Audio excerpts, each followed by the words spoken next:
Una sa ating mga balita ngayong Martes. Tila lumiwanag ang kalangitan matapos sumiklab ang sunog sa barangay Unang Sigaw sa Quezon City. Ang buong dahilan ng sunog alamin. Narito na ang ilang pang mga balita ngayong araw ng Martes. Mag-ina at dalawang iba pa arestado sa drug bypass operation. Mga tsuper ng jeep, mas hinahaba ng oras ng pamamasada para may mauwing kita. Tangkang pagnanakaw sa isang establishmento na Buliaso, dalawa arestado. Sa ating frontier balita abroad, tulay sa Turkey, nahati dahil sa rumaragasang baha. At sa ating frontier balita showbiz, South Korean couple Hyun Bin at Son Ye Jin magkakababy na.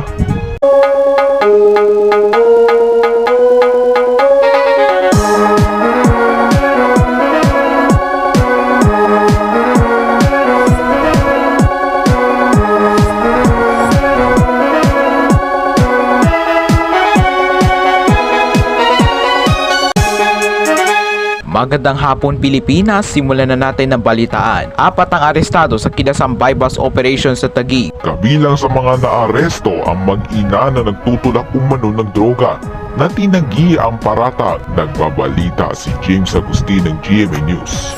4 na drug suspect ang naaresto ng pulisya sa kinasang bypass operation sa Barangay Katipunan, Quezon City. Target ang mag-inang Elvira at Susle May Adane.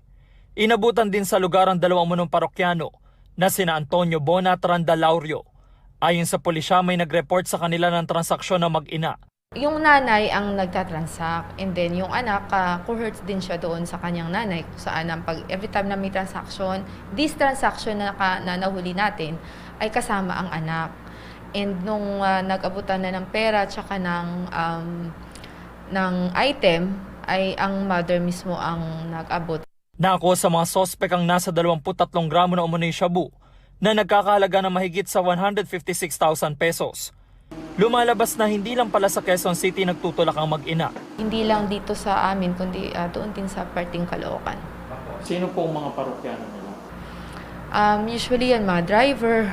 Itinanggi na mag-ina na tulak sila ng shabu. Hindi po totoo yun. Hindi po. Wala na po. Hindi na po ako magsasalita. Ang dalawa pang sospek hindi na namin nakausap. Maharap ang 4 sa reklamong paglaba sa Comprehensive Dangerous Drugs Act. Yan ang unang balita sa Quezon City. James Agustin, buong puso para sa Pilipinas.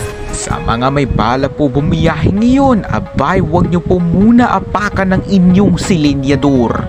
Nagmahal na kasi ngayong araw ang presyo ng petrolyo. Sa diesel, 1 peso and 65 centavos kada litro ang presyuhan sa diesel. Sa gasolina naman, 50 centavos kada litro ang presyuhan sa gasolina. Habang sa kerosene, 10 centavo kada litro naman ang presyuhan sa kerosene. Pero sa kabila ng iniinda na krisis sa mga tsuper, hinahabaan na lang ang kanilang oras sa pagbabiyahe para may maiuwing pera.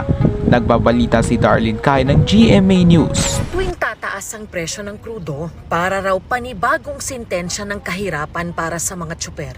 150 pesos na lang ang naiuuwi ni Arnel sa pagpasada ng 10 oras. Paano pa kaya ngayong may panibagong taas singil sa presyo ng petrolyo? Naku ma'am, hirap na po kami. Hindi ho malaman kung paano kami kikita. Pero nyo, 2 ikot ko. Ang pera ko, wala pang 300. 2 ikot. Ang bawat ikot ng krudo, 270. Sa 30 taon niyang pamamasada ng jeep, ito na raw ang pinakamalalang naranasan niya. Hindi na nga raw sila nakakakain ng 3 beses isang araw. 2 beses na lang po ma'am. Napakahirap po. Kung hindi talaga kaya, hinto na po. Baka susunod hinto na. Hindi na ho kaya, wala na kinikita. Piso at 65 sentimo ang panibagong itataas sa kada litro ng diesel simula ngayong araw. 50 sentimo naman sa kada litro ng gasolina at 10 sentimo sa kerosene. Nangangalahati pa lang ang taon pero ayon sa Department of Energy, hanggang nitong June 21, 44 pesos and 25 centavos ang itinaas sa kada litro ng diesel, 29 and 50 centavos sa kada litro ng gasolina at 39 and 60 centavos sa kerosene. Ang ginagawa na lang ni Percival, personal, hinahabaan niya ang oras ng pamamasada. 12 oras na mula sa dating 9 na oras lang. Maraming ikot para kumita. Pag kunti lang ikot, wala. Pero na mapunta sa Atarya. Pero kahit yan, hindi na raw sapat para sa ibang tsuper kaya tumitigil na lang sila sa pagpasada. Sa garahe namin, marami ng mga binintang jeep. Iba hindi na nakakabiyahe dahil nga una-una sa maintenance, hirap na rin. Crudo. Gusto man namin tumigil wala rin panggastos Kailangan tiyaga na lang talaga. Hiling ngayon ng ibang tsuper, Sana nga ho yung hinihiling namin na konting taas na pamasahe maibigay. Ang bibigay ho ng ayuda isang araw lang ho yun, 2 araw ubos. yan ang unang balita dito sa Maynila. Ako po si Darlene Kai. Buong puso para sa Pilipinas.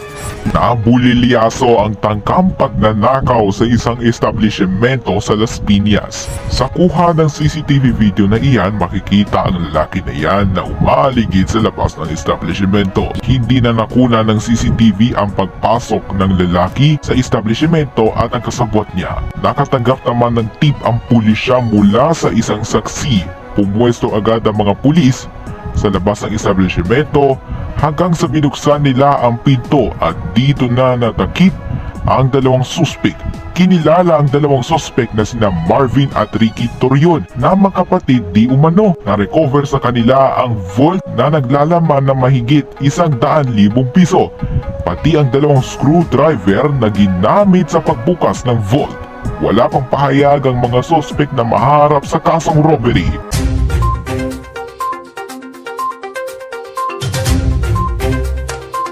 Isang tulay sa Inebulu, Turkey ang nahati dahil sa rumarkas ang baha. Maswerte at walang tumatawid sa tulay na iyon. Narito ang Frontier Balita Abroad sa pagbabalita ni Damon Moren.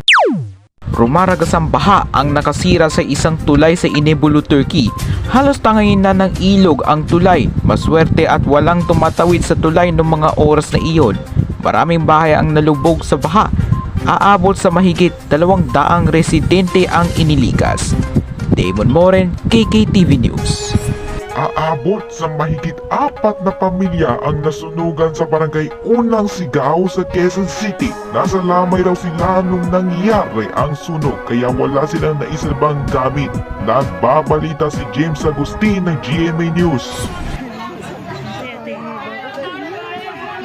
Nagliwanag ang kalangitan sa laki ng apoy na tumutupok sa isang bahay sa Quirino Highway, Barangay Unang Sigaw, Quezon City bago mag-alas 3 sa madaling araw. Agad na itinaas ng BFP ang unang alarma. Matapos ng halos 30 minuto, naapula ang sunog. Tumambad ang pinsala sa bahay.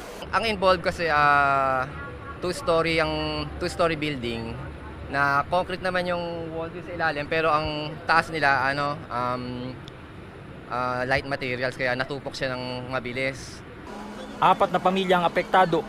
Halos lahat ng residente ay wala sa kanilang bahay na mangyari ang sunog. Nagpunta raw kasi sila sa lamay ng kanilang kaibigan. Ang pamilya ni Aling Maricar walang naisalba ni isang gamit. May nagsabi po, tinatawagan kami, matagal na raw hindi kami makontak.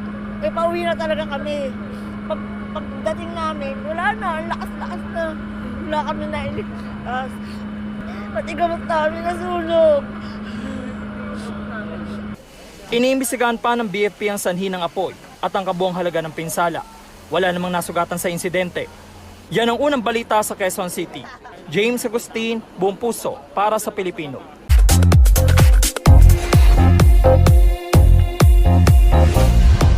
At para sa ating Frontier Balita Showbiz ay makakasama natin sa Studio 3 ang ating bagong kasangga sa pagbabalita tungkol sa showbiz. Wala nang iba kundi si Oliver Noah. Oliver, salamat Kai at hello mga KKTVians. Ako pala si Oliver Noah ang maghahatid ng mga showbiz balita. At simulan natin ang showbiz balita. It's confirmed na mga K-fans na soon to be parents na sina Hyun Bin at Son Ye Jin. Nagpost si Ye Jin ng good news sa IG kahapon. Trending din ito sa Twitter worldwide. Excited at doble ang pag-iingat ng aktres lalo may naramdaman siya na pagbabago sa kanyang katawan. Congratulations Hyun Bin at Son Ye Jin. And that is our showbiz balita ngayong Martes. Ako po si Oliver Noah, ang inyong bagong kasangga sa Showbiz Balita. Balik sa inyo, Sir Kai, Sir Anthony. Salamat Oliver at iyan ang 10 minuto na pagbabalita sa loob at labas ng bansa. Ako si Kai Joseph. Patuloy po kami maghahatid ng mga makabuluhan at makatotohanan na balita sa loob at labas sa bansa. Ako si Anthony Luke David. Magandang hapon, Pilipinas!